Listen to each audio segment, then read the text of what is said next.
to proactively defend the freedom to learn, which is essential for education, racial justice, and democratic values. It's the National Day of Action. Civil rights leaders like Mark Morial, the president and CEO of the National Urban League, wanted to pinpoint the dangers to racial justice, democracy, and education from legislations and policies that seek to dangerously undermine truthful education and democratic participation. Now, just a few years back,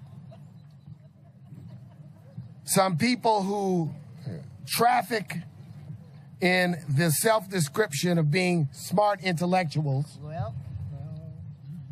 said that somehow, some way, our history had no intellectual merit or value. Yes, they did. And I said, you just got an F in American history. That part. Have you not heard of Crispus Attucks? Yes. Have you not heard of Harriet Tubman? Yes. Now, I realize you may not know Martin Delaney, Yeah. but have you not heard of them? We are standing up because for this generation, our message is not on our watch. Not on our watch. Say not on our watch. Not on our watch. Our ancestors had to deal with a sinister individual by the name of Jim Crow. Yeah. Jane Crow too. Jim and Jane were flag-waving, Confederate worshiping segregationists who trafficked in the embodiment of people like Orwell Faubus, Leander Perez, and George Wallace. As our great leaders, the Big Six, Thurgood Marshall, our leaders in civil rights and black power, sought to vanquish Jim Crow, his son emerged. His son was named James Crow Esquire. James wore a suit. Yeah. James had spectacles on. Yeah. He had a pocket watch. And he spoke in respectable language. But his intentionality was absolutely the same. James Crow Esquire now has a son by the name of Jimmy Crow. Jimmy Crow carries tiki torches. Yeah. Jimmy Crow shows up in places like Charlottesville and the Capitol with Confederate flags and flags of others, trumpeting the same old sauce as James Crow and Jim Crow. Make no mistake about it, Jimmy Crow is not a nice guy. Jimmy Crow wears no suit. Jimmy Crow doesn't pretend to be respectable. But what Jimmy Crow wants to do is suppress our votes, suppress our history, suppress the rights of women to control their own bodies. Jimmy Crow is real. Standing behind Jimmy Crow are moneyed individuals under the aegis of, and you all should understand, Project 2025. Talk about it. Tell it. Which are people with money and power in this country who are going to try to hide behind a screen while they pump millions and billions into voter suppression, history suppression, That's right. human rights suppression in this country.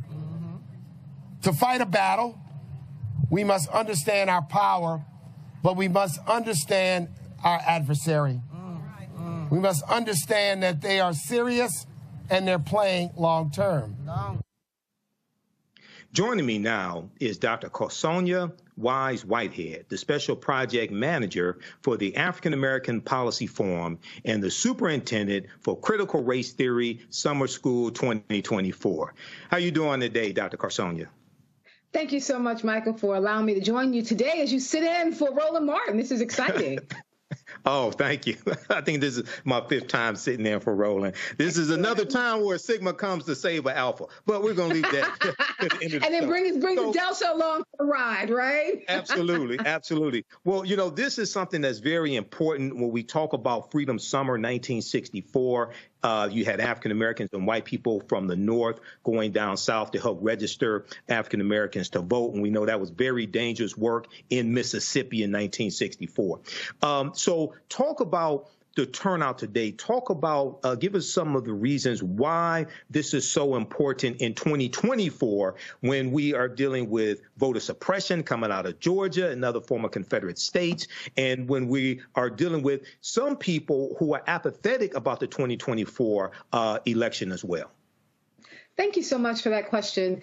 So where we are now today at the end of our 2nd annual National Day of Action is we are building this bridge leading toward Freedom Summer 2024. We know that with Freedom Summer 1964, it was about getting people registered to vote. It was about joining together to fight against Jim and Jane Crow. It's about standing up and making your voices heard. We are now here in 2024 in the midst of book banning, in the midst of the work to suppress the histories of Black and brown people and people from the LGBTQIA communities. And we're saying we will not go back. We will not make a U-turn. We actually have to push forward. And today was our line in the sand, again, saying we are not going to stop pushing back against the work that's being done to suppress us. So this is the beginning of our long-term summer-wide effort to raise up the importance of the Freedom to Learn and the Right to Learn campaign. So on your website, you have some useful tools. One of them is the Civil Rights Majority for DEI Toolkit, the Civil Rights for Majority DEI Toolkit. Can you tell us some about this and talk about the importance of DEI, diversity, equity, and inclusion? Because if you watch Fox News, they make you think that this is the second coming of the boogeyman or the devil or something like that. This is going to be the downfall of America, DEI. Well, we start by telling people they probably should not watch Fox 45. You should not go into this system that is looking to erase you and looking to act as if you do not matter, act as if you do not have a voice, act as if your history is not a part of the American historical narrative. So you should probably stay away from things that are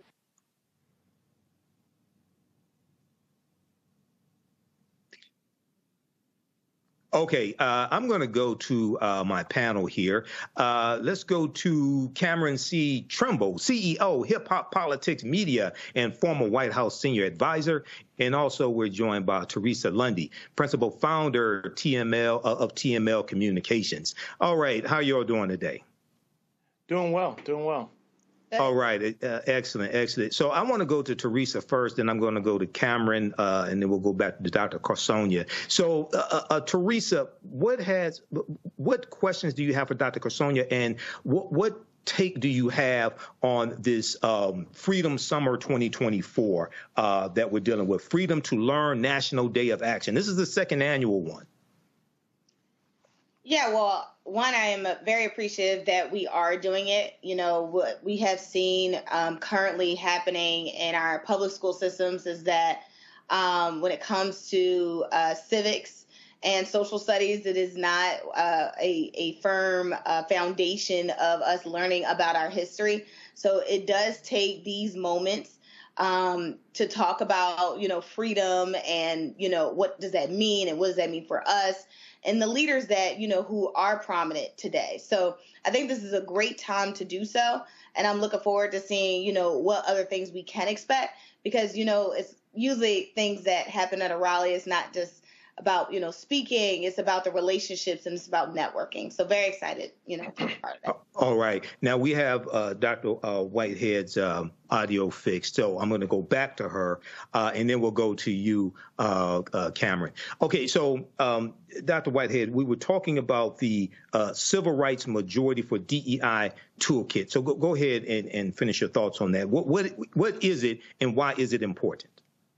Thank you so much. So the resources that we have on our website, including the Civil Rights Majority Toolkit, is designed to help people understand what the work is around DEI, diversity, equity, inclusion, about why it is important, about why they're trying to suppress it, and about the ways they can bring it into either their own curriculum, bring it into their own household, or bring it into their own teaching and understanding. So we have laid out these resources so that people can partner with us as we march into Freedom Summer 2024, as we get ready for our Critical Race Theory Summer School, which is going to take place the last week of July. But all of this is designed to get people focused on what the bigger issue is, which is about the heart and soul of America and about this fight for democracy. Okay, now also on your website, you have an information page that talks about what DEI supporters need to know about Project 2025. And I've been talking about Project 2025 here on Roland Martin Unfiltered, as well as on my show, the African History Network show. And I've heard a number of African Americans say things like, well, we survived 4 years of Donald Trump. Could it get much worse? And I always remind them about what happened in 1980 when the Heritage Foundation released Mandate for Leadership, which was a book that contained 2,000 policies they wanted the Reagan administration to adopt. And this is a right-wing conservative think tank, the Heritage Foundation. And in the first term of the Reagan administration, they adopted about 60% of those policies. Yeah. Talk about Project 2025 and why this is so devastating for America, but especially African Americans. I think that what people need to do first is understand that Project 2025 is happening. It is not just an idea. When policies get discussed, when ideas get discussed, when they get put down on paper, and when they're pushed to people that are currently in office, it means it's a plan that's going forward. Project 2025 promotes authoritarianism. It is a very dangerous, sweeping, right-wing conservative plan designed to rehaul this country and set up what they call America being great again, which is America focusing on being white again. It doesn't just deal with climate issues. It deals with the overhaul of education, the economy, politics, who's invited to be at the table, and how this country should move forward. People are not going to read the 900-plus document. I understand that. People don't have the time or the wherewithal to do that. What we've pulled out and what's on our website are the key points you need to know. You have to be able to discuss this. You have to be able to understand this, and you have to be able to make sure that the people around you who might be thinking about sitting out the next coming election because they don't really like Biden, so they'd rather not vote at all, helping them to understand this is bigger than just voting for or against Biden. It's about making a vote against this country falling under the control of an extreme authoritarianism plan and policy. And Project 2025, when you break down the particulars, you should be very concerned about what type of country you want to live in. You think it was bad under Donald Trump before. Project 2025 is Donald Trump in overload. Yeah, and one of the things that people have to really be concerned about is Donald Trump does not have to worry about running for re-election. So he was tame in the first term, okay? And also, if he's reelected, I don't think he's ever going to leave office, okay? No, I don't think he's ever going to leave. I don't think he's ever going to leave office. Remember, he incited an insurrection to stay in office the first time, okay? Yes. So before I go to Cameron and to get a question, and I'll go to Teresa also for you as well. What on your website you list? I'm on the website right now. You list 10 actions for May 3rd. 10 actions for May 3rd. Why was May 3rd chosen for the Day of Action, number one? Number two, give us some of those 10 things that people should implement today. Okay, no problem. So I want to just go back 1 second just to, as we wrap up the Project 2025. And this idea that we're asking people to get very actively involved. We're saying this is not the moment that you can stand on the sideline. Project 2025, we put it there because we want to get people fired up. We are concerned that people are starting to feel that this is not an issue that concerns them. This is an election they don't have to be involved in. This is a moment that they can disengage because they're upset about bigger issues. And we're saying this is a moment when you have to engage. This is a moment when you have to get involved, because what we're talking about is the future of our nation. We understand that Donald Trump sincerely believes that he is elected again, he will never leave office. We also know one other thing is going to happen. Immediately, you're going to see 2 Supreme Court justices put in their papers so they can resign, and we can put in Clarence Thomas 2.0 to set up the Supreme Court to be ultra conservative for the next 150 years. So I want to just put that down in terms of the policies that we're looking at. When it comes to May 3rd, this is our 2nd annual National Day of Action. We started with this last year, where we had over 120 activations happening around the country. We had teachers and parents, professors, we had educators, we had pastors with civil rights organizations joining with us to say we are going to stand up and protect the freedom to learn. So we went back to May 3rd because it is the 2nd annual, and we've asked people to join with us and do things that are both kind of low-hanging fruit and something that's a little bit higher. So some of the things that we were asking people to do for May 3rd is to take a picture with the banned book and tweet that out. Go to hashtag Freedom to Learn or hashtag Freedom Summer 2024 and just show people that you read banned books. You may try to read banned books. You can't ban knowledge. You can't ban us. And then we said you can turn your environment into a freedom school, where you're actually sharing these banned books. You're dropping them off at beauty parlors and barbershops. You can take your church and turn it into a Freedom Sunday and share the information about what we're doing. We are making the argument that as we start today, every single environment, from schools to pulpits, community shops, barbershops, beauty shop parlors, corners, we need every single person to push in and help us as we are working out this idea of democracy, because that is what is at stake here. Not just about who the next president is going to be for the next 4 years, who is going to determine the direction of this country and the pathways that are being set down right now. Okay, and I'm going to camera here in just a minute, but when I talk to people about politics, I explain to them politics is the legal distribution of scarce wealth, power, and resources. And when it comes to voting, it's not about the action of voting, it's about the outcome. So you vote for whose policies are most beneficial for African Americans, whose policies will do the least amount of harm, policies that are good for us or good for America in general, who will protect gains that have already been made, who can create an environment for you to push your agenda the farthest and get the most accomplished. So this is beyond just voting for a political party. It's not about the party, it's about the policies. Okay, so this is what I think is really important for people to understand. And you vote for power. You vote for policies that are beneficial to you, beneficial to your family, and beneficial for your community. When we change what the outcome of voting is, I think we'll change what the results are. If you think that you just vote because of Dr. King and Fannie Lou Hamer and Rosa Parks and John Lewis, yes, we need to understand their struggle and what got us here, but it's also important to understand why people fear our vote as well. Why voter suppression laws are put in place. They fear the collective power, political power that African Americans have. Cameron, go ahead with your questions for Dr. Karsonya Whitehead, please.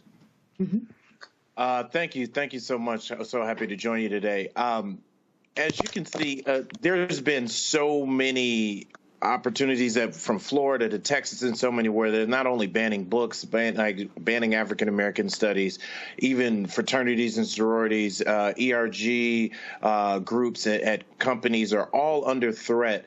And I think they're just stripping away and trying to raise a whole nother generation who are ignorant of our history, taking the word slavery out of books and out of learning.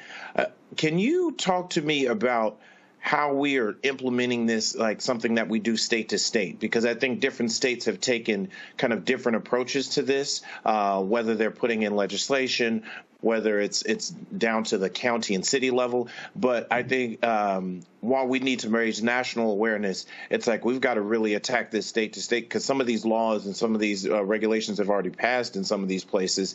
And I'm scared that once the genie is out the bottle, it'll be hard to get it back in. Thank you so much for that question.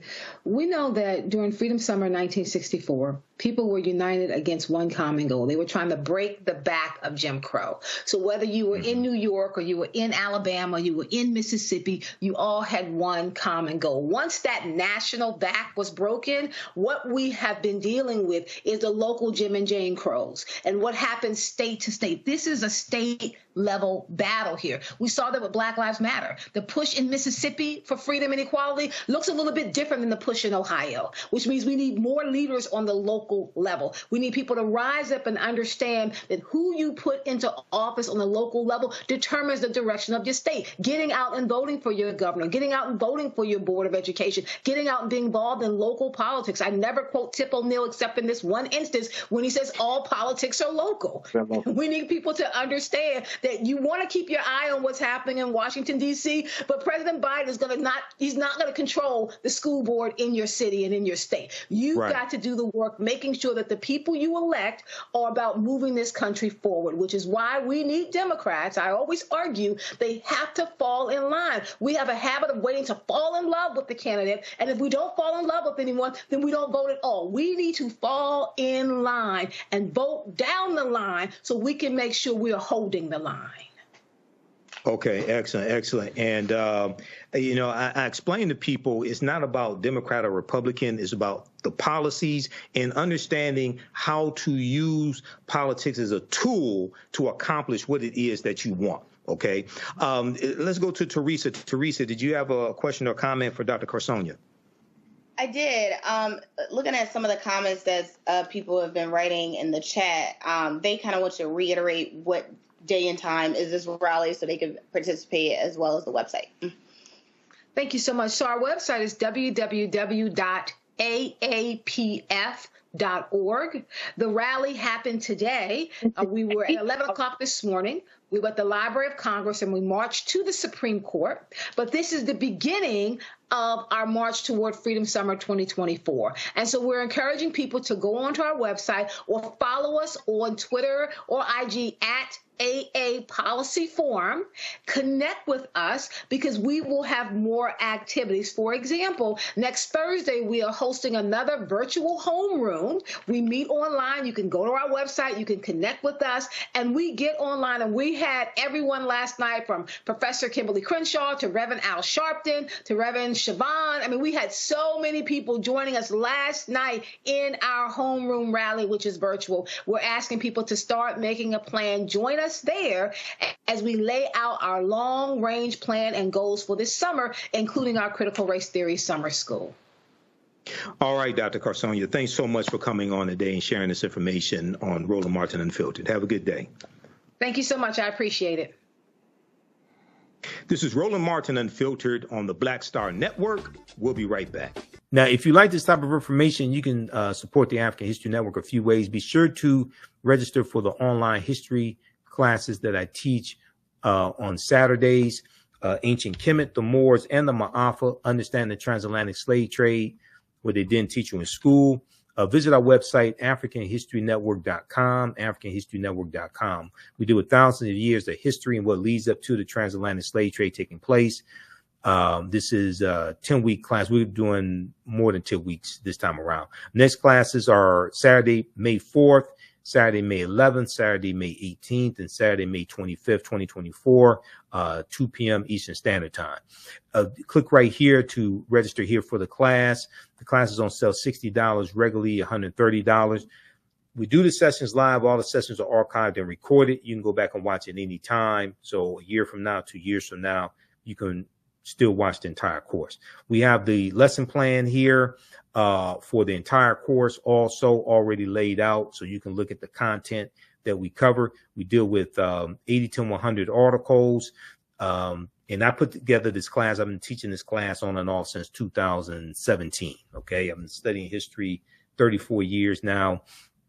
Do lectures across the country. Been hosting the African History Network show 14 years, but we look at there's over 200 slides that I put together, 80 to 100 articles that we'll go through and look at. The 15 books that we reference. You don't have to buy any of these books to follow along in class. I'll show you excerpts of the books on the screen usually.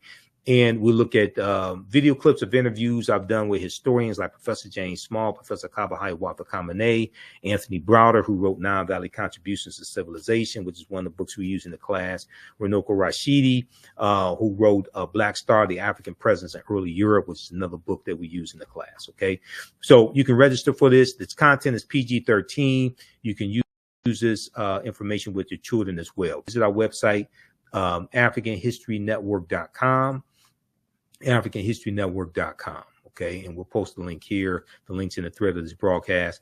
And you can support us through PayPal and Cash App, $ the AHN show through Cash App, $ the AHN show through Cash App, and through PayPal, paypal.me/the AHN show. So we have the information right here on the website as well. This is our official Cash App account, $ the AHN show, SHOW. When you go to it, it'll say Michael and show my picture there.